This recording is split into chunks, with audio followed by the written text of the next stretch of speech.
On se retrouve aujourd'hui pour parler des choses que tu n'as peut-être pas remarquées dans la nouvelle série de Marodi qui s'appelle Ninki Nanka. J'ai déjà fait une revue sur cette série que tu peux retrouver sur cette chaîne, mais depuis cette revue, j'ai appris beaucoup de choses concernant cette série, notamment concernant l'actrice qui incarne le rôle de Boris. Donc de son vrai nom, Rokhaya Nyong.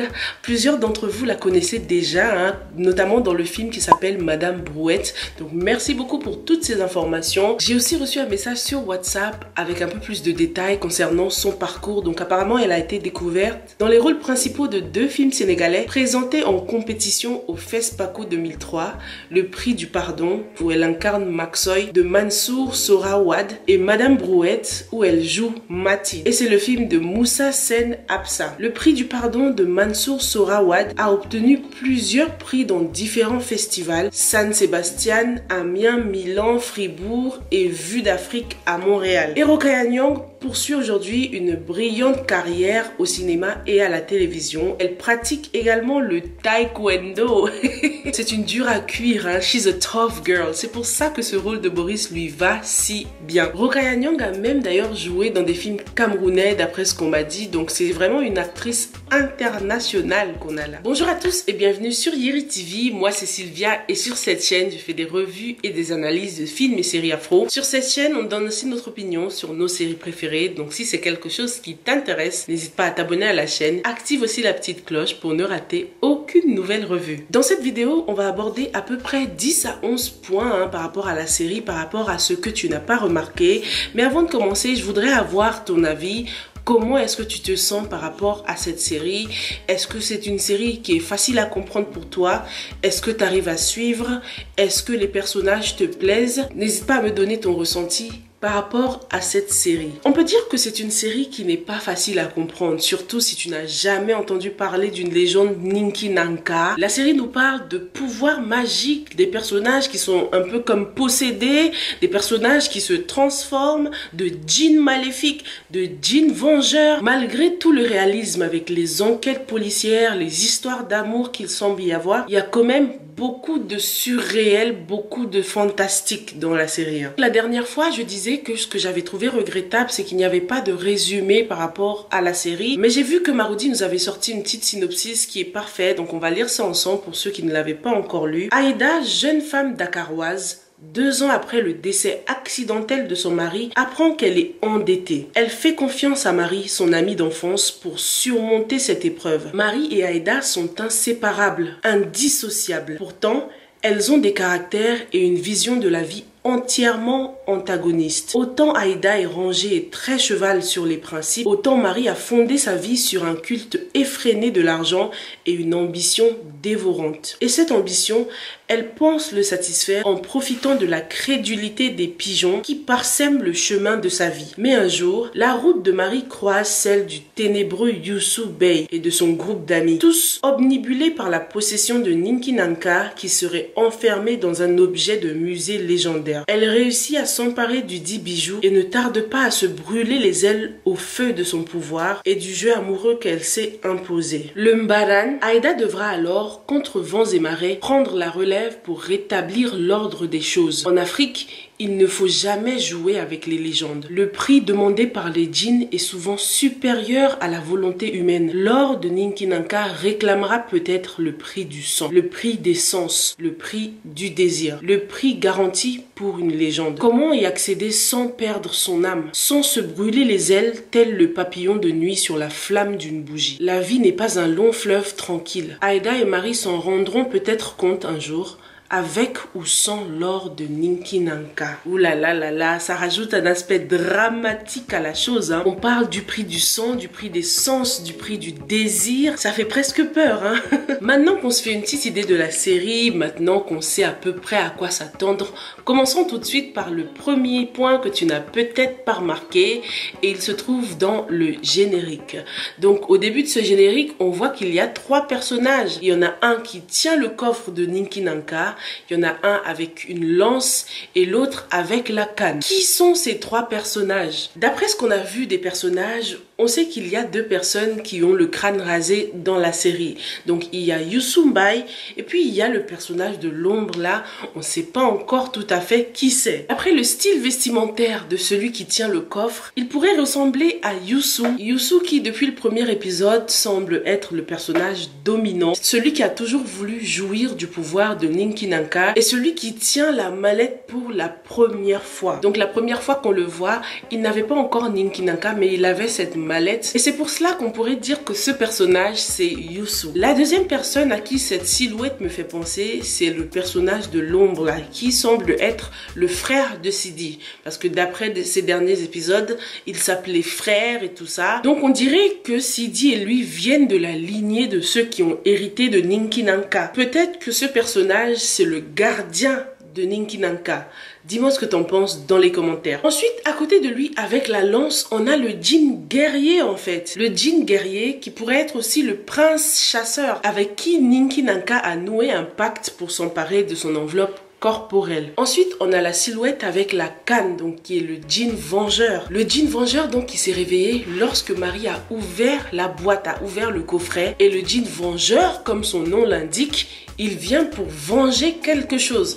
Donc ça veut dire qu'il y a quelque chose qui n'a pas été respecté à la lettre. Si on repart un peu en arrière dans l'épisode 1, ce personnage avec la canne avait bien prévenu Yusu. Il lui avait dit d'éviter de réveiller le djinn vengeur. Donc ce qui nous emmène au deuxième point, la fin tragique. Est-ce que cette série aura une fin tragique? Je sais, c'est encore trop tôt, c'est que le début, mais vaut mieux avoir ces choses-là en tête pendant le visionnage, tu vois. Dans l'épisode 1, ce personnage a bien dit qu'il fallait à tout prix éviter de réveiller le djinn vengeur parce que personne ne pourra l'arrêter. On voit déjà que Marie n'a pas respecté les prescriptions, hein. Elle a ouvert le coffret, elle a vu Ninki Nanka et ce djinn vengeur avait prévenu que si les prescriptions ne sont pas respectées, tous ceux qui auront vu Ninki Nanka allaient mourir. Donc je pense que la vie de Marie est en danger et Marie ne se rend pas compte de la gravité de ses actes. On voit qu'elle prend tout à la légère, elle n'a pas conscience du danger, hein, Marie. Pour l'instant, je crois que c'est la seule à avoir vu Ninki Nanka,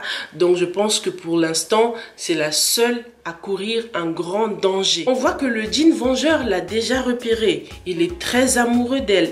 Et d'ailleurs, chez lui, il y a beaucoup de rouge aussi, qui est la couleur de Marie. Depuis le début, on voit qu'elle porte beaucoup de rouge. On a remarqué sa perruque rouge, sa voiture est rouge aussi. Et la couleur du djinn vengeur semble être le rouge aussi. Mais est-ce que ce rouge représente la même chose? Pour Marie, la couleur rouge semble représenter l'amour, la sensualité. Mais pour le djinn vengeur, on dirait que c'est plutôt le sang et la mort. Ce personnage a pourtant l'air très assoiffé, très amoureux d'elle. Il la veut à tout prix. Mais pourquoi? Pour l'aimer ou bien pour la tuer? C'est assez bizarre. Franchement, ce personnage, il est dangereux en fait. L'autre chose que tu n'as peut-être pas remarqué, et j'aurais même dû commencer par ça, mais bon, c'est que Ninki Nanka, c'est l'adaptation cinématographique d'un livre qui porte le même nom, écrit par Sokna Benga. Donc c'est son livre qui a été adapté au cinéma et Sokna Benga a joué dans Ninki Nanka. C'est elle qui joue le rôle de journaliste dans l'épisode 1. Est-ce que tu avais remarqué Sokna Benga dans l'épisode 1? Moi, je l'avais pas remarqué, je l'ai appris bien après, hein, donc c'est super intéressant. D'ailleurs, ils ont parlé d'elle sur l'Instagram de A+ Afrique. Ils disent que Lord de Ninki Nanka est une série écrite par la romancière Sokna Benga. C'est une adaptation de son roman qui porte le même titre. Née le 12 décembre 1967 à Dakar, elle est une femme de lettres sénégalaise et également éditrice. Auteure de 24 ouvrages, romans, nouvelles, poèmes, elle remporte de nombreux prix et distinctions littéraires nationales et internationales. Donc c'est vraiment super que cette série mette en avant la littérature sénégalaise. L'autre chose que tu n'as peut-être pas remarqué, c'est que le logo Ninki Nanka raconte l'histoire de la série aussi. Lorsqu'on regarde le logo, on voit que les I et les A ont la forme de la tour Eiffel en fait. Je sais pas si ça te fait penser à ça, mais moi ça m'a tout de suite fait penser à ça. Et d'après le background de Ninki Nanka s'est retrouvé à Paris, enfin en Europe, parce qu'il avait été offert à la France par le jeune roi Amadou Doudou le Magnifique. Donc avant d'être volé pour retourner en terre sénégalaise, Ninki Nanka était à Paris dans un musée, d'où la représentation de la tour Eiffel dans le titre. Dis-moi si tu avais remarqué la tour Eiffel dans le titre de Ninki Nanka. Est-ce que tu penses que ça a été fait exprès ou bien c'est le fruit de mon imagination? La prochaine chose que tu n'as peut-être pas remarqué et qui rejoint un peu ce que j'avais déjà dit par rapport à la fin tragique et tout, c'est que pour jouir donc du pouvoir de Ninki Nanka, il faut qu'il y ait 7 personnes.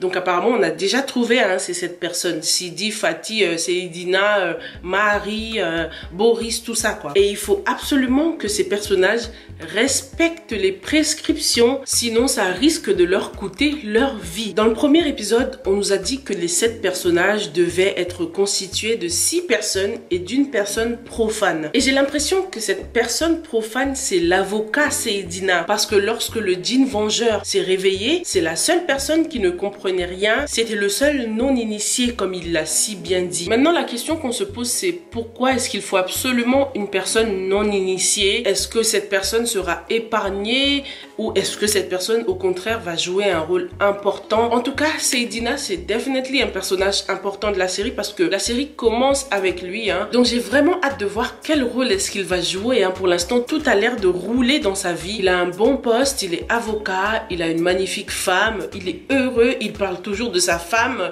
Enfin, il a l'air d'être très heureux. Le prochain point, donc, c'est Racine. Racine, c'est ce genre de frère orgueilleux, là, très jaloux, qui a toujours voulu tout ce que son défunt frère possédait. De sa femme à ses biens matériels. Déjà, avec le prénom qu'il a, Racine, ça n'inspire pas du tout confiance. Parce que dès que je pense à Racine, je n'ai que des expressions péjoratives dans la tête. Par exemple, traiter le problème à la racine du problème, racine égale problème.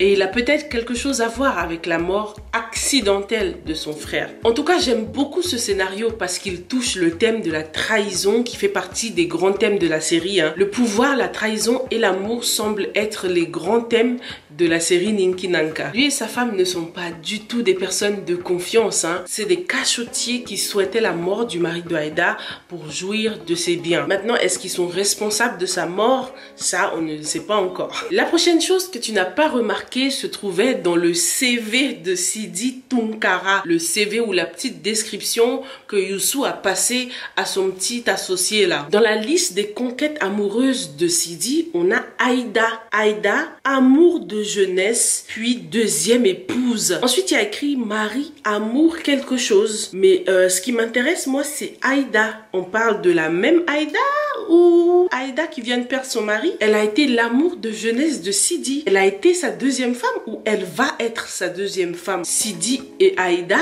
ont une histoire ou vont avoir une histoire. Sidi va peut-être épouser Aïda ou Sidi s'est déjà marié avec Aïda dans le passé. Et d'ailleurs, le prochain point, c'est Aïda. Venez, on s'attarde un peu sur ce personnage. J'ai vraiment l'impression que Aïda est le personnage principal parce que le synopsis est basé sur son histoire. Et qu'est-ce qu'elle pleure bien, cette actrice. Oh là là là là. J'y crois. Quand elle pleure, t'y crois en fait, tu vois. Ça fait pas du tout fake en fait. Parfois, elle fait même pas un son, mais les larmes coulent tout seul. C'est vraiment touchant. Moi, ça me touche beaucoup quand elle pleure. C'est une très bonne pleureuse. Ça me rappelle en Afrique les pleureuses là, ceux qui sont payés juste pour pleurer lors des deuils. Oh là là, incroyable quand même. Donc ce personnage de Aïda, on remarque que depuis le début, elle est très souvent habillée en blanc. Certes, elle est en deuil, mais ça lui rajoute ce côté pieuse, innocente, vraiment une femme avec un cœur pur, l'opposé de sa copine Marie quoi. Quelqu'un de très honnête aussi, donc l'opposé aussi de Sidi. C'est pour ça franchement je la vois pas du tout avec Sidi. En fait je pense qu'ils s'aimaient quand ils étaient jeunes, très jeunes, mais ils vont se marier. Parce que Aïda a 30 ans et elle a épousé son mari quand elle était jeune. Donc je pense que c'était son premier mariage. Du coup Aïda va épouser Sidi les gars.